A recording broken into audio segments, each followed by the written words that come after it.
Well, today is Sunday, the 28th of June. Where did June go? Oh yeah, that's right. RV failed, started a trailer. Anyways, so I got a fair bit done. So as you saw in the last video, the insulation went on.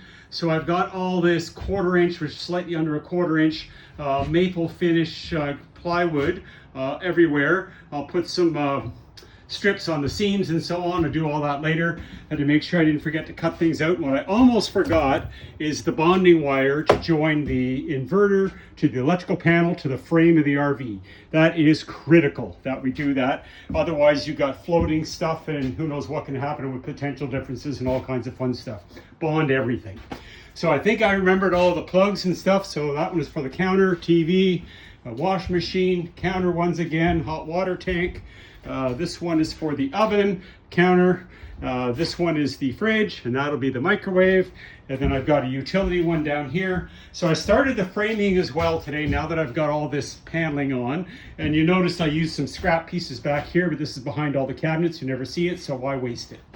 So I started on was getting the bed ready. So you'll notice it's up a little bit. It'll settle itself down with some weight. So I've got a piano hinge on that. So it's 39 inches to make a twin bed.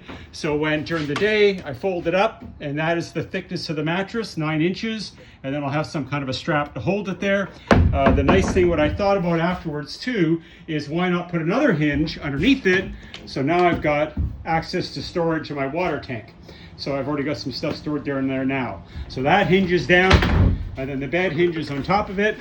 I sat on the edge of that and it doesn't move. It's solid as can be. I've got all kinds of 1 1/4 inch screws into the one side on that hinge, and it will not move. It'll settle down with time. So a side benefit to this is when this is up, now I've got a little couch. I will take the leftover piece from the foam from the mattress when I cut it from a double to a twin, and I've got a little chair to sit on. I never thought about that until now. So that'll be handy. I'll close all this in. This will be closed in completely, no access for it except through this piano hinge cover on the top.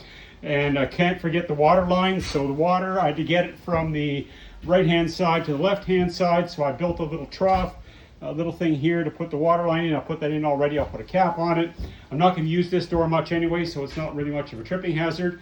But I need to get the water from there to where the water pump's going to be here, so I ran that up underneath there.